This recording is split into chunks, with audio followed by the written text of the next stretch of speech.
Nah, akhirnya kita sudah belanja. Terima kasih kepada saudara-saudari yang telah mendonasikan sebagian berkah buat kita secara live streaming kemarin.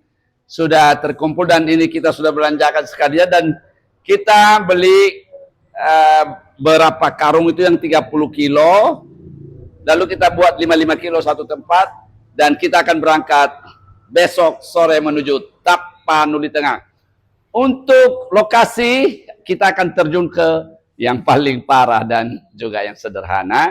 Tapi bagi kamu yang masih mau donasi, klik bio saya. Ayo kita bantu saudara-saudari kita yang sedang mengalami musibah di Taptem dan sekitarnya.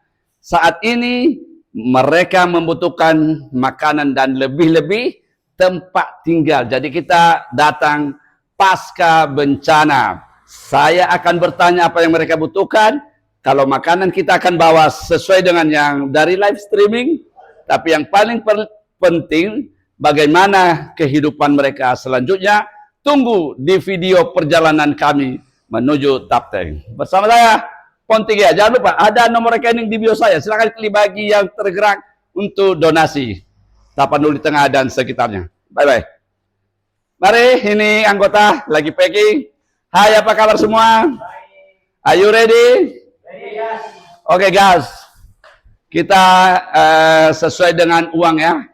Sekitar 6,3 sudah terkumpul kemarin dan sudah kita belanjakan. Terima kasih. Iza. Sudah.